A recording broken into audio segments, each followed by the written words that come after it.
Something is wrong with modern work, but it's hard to explain because on paper, everything looks fine. Maybe you're making more money than you used to. Maybe you have a comfortable salary, a climate-controlled office, benefits, perks, flexibility, paid time off, sick time, and some holiday pay. And yet there's that persistent emptiness. Call it burnout, dissociation, or a sense that something isn't real. The strange thing is that workplaces have even noticed this very feeling and tried to solve it. So they add other perks: ping pong tables, giant chessboards, espresso machines, team building activities, corporate wellness programs, but the more of these things appear, the faker everything feels. People don't really use them the way they're intended, or they use them transactionally, extracting what they can, then retreating back into their own mental spaces, their phones, their private inner worlds. Despite all the slogans about teamwork and culture, the workplace rarely feels like a community, and those slogans are everywhere. Work hard, have fun, make history, take ownership, we are changing the world, we are sustainable, we are innovative, we're the future. The walls are decorated and branded with murals and framed photos of smiling stock image people enjoying some vague downstream benefit of a product or service, something you can technically claim you contributed to, but never in any tangible way. It's the same reason a banking advertisement can feature literally anyone doing anything. As long as money is involved somewhere in the background of causal chain, anything can be framed as relevant. Which raises the question we're circling around. Why does work feel unreal, even when it rewards us? Why do people burn out? Is it overexertion, laziness? Is it fragility? Or is it something else entirely? Because humans are capable of extraordinary effort when effort makes sense.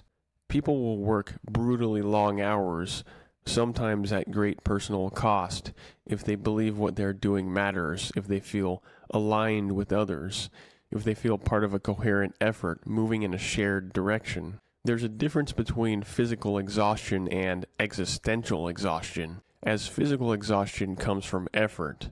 Existential exhaustion, on the other hand, comes from effort without meaning. When you don't know whether what you're doing actually matters, every ounce of energy feels wasted. It's like throwing darts in the dark, hoping one of them hits something meaningful, but never knowing if you're even facing the right wall. And the longer that uncertainty persists, the more disorienting it becomes. You start asking the questions nobody has an answer to. What are we actually trying to achieve? Who decides what good work is? Does anyone really believe in this mission, or are we all pretending? As organizations grow larger, as mergers and acquisitions accumulate, as hierarchy deepens and layers multiply, the average worker becomes more disconnected from the whole. This isn't a moral failure so much as it is a structural inevitability, and the data reflects it. According to long-running engagement research by Gallup, roughly 70% of workers globally report being disengaged at work, with a significant portion actively disengaged, mentally checked out while still physically present, marking time. That disengagement is not necessarily laziness, but rather incoherence. Modern work, in many cases, has become a simulation rather than a reality. It is abstracted, bureaucratized, detached from visible outcomes, and sometimes even self-defeating and counterproductive. But you do it anyway because policy says so, and you don't determine policy. Productivity is no longer about doing something.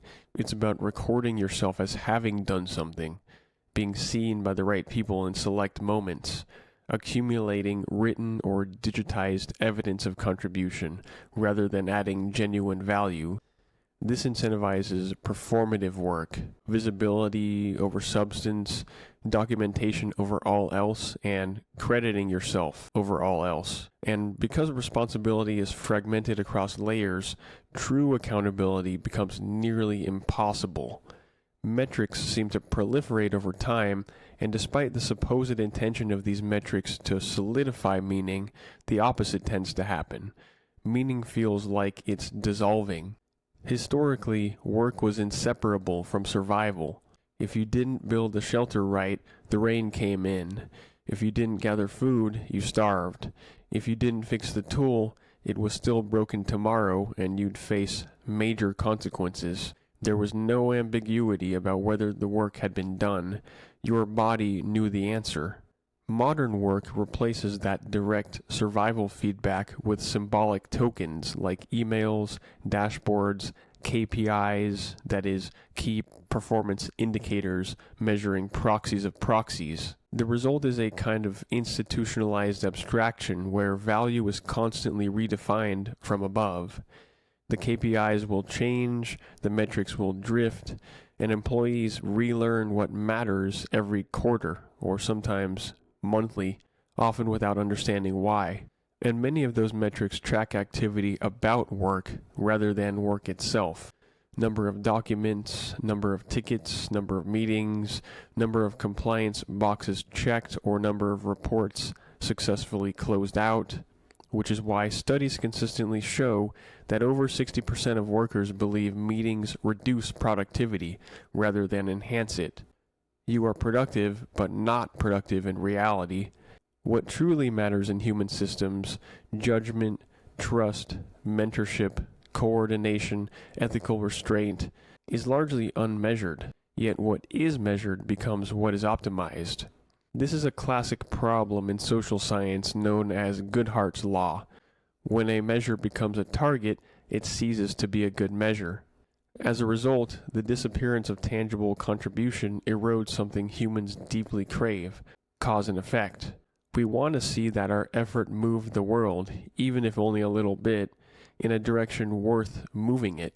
Instead, modern systems ask us to optimize efficiency without ever answering the question: efficiency toward what end? More output, more growth, more quarterly improvement. But growth alone is not meaning. It is entirely possible to sell products that make lives worse, to monetize addiction, to inflate desires rather than meet needs, and yet growth remains the overriding imperative of the modern corporation.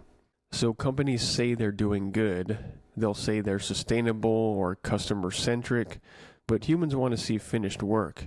And in modern systems, there is almost no finished work, only repetition, endless iteration, and endless deliverables feeding an endless machine. This is what earlier thinkers called the alienation of labor, the separation of the worker from the outcome of their effort, not through cruelty but through scale. Hyperspecialization intensifies this effect. You become very good at doing one thing, sometimes something necessary perhaps, but so narrow that it never feels like yours. Is that human naivete? Is that a failure of perspective, or is the disillusionment itself a signal, an honest response to systems that never truly conclude? You can end a day, you can close a laptop, but the project never ends. The goalposts never stop moving, and in that environment, the worker cannot fully see themselves in the outcome. Credit inevitably floats upward, recognition becomes impersonal. Praise arrives via emails from people you've never met. It feels hollow because it is. The emotional result is alienation without oppression, or comfort without any fulfillment. And unfortunately, money becomes the silencer, the briber. Raises are necessary just to stay afloat, as inflation demands them, but higher pay intensifies the cognitive dissonance that we experience. If I'm paid well, you might think, I should not feel this way. So gratitude coexists with emptiness.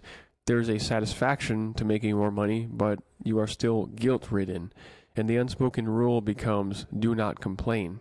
But money cannot generate meaning. It can only numb the pain temporarily, and psychologically, this produces a split. External compliance paired with internal disengagement. You do what the system requires, you hit the metrics, you pass the audits, you get certified, but inwardly, cynicism grows, and the mental drift reaches a point of no return. Maybe you switch companies, but eventually, the honeymoon period fades once again, and you're back to square one. Research in organizational psychology consistently shows that value misalignment is a primary driver of burnout, even more so than workload. Over time, this leads to emotional flattening and a loss of agency, that quiet admission that I'm only here for the paycheck. This is not so much about quitting jobs as much as it is a reminder to understand the cost of unconscious conformity. Because work itself is not the problem. Work, at its most fundamental level, is merely force applied across distance. It is effort exerted against resistance to move the world in a chosen direction. Work is dignified, therefore, when it moves something real for a purpose that makes sense, alongside others who share that purpose. But when effort cancels itself out, when activity produces no meaningful net change, it becomes monotony. The problem is not work, but rather work severed from reality, responsibility, and meaning.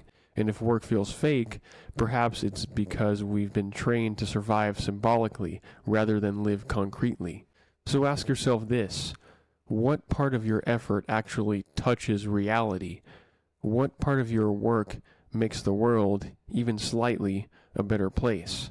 This question is not meant to shame, it is meant to orient us. Because meaning is not discovered, meaning isn't found just floating around in a void, it is built. This has been Lumen et Ratio, Light and Reason.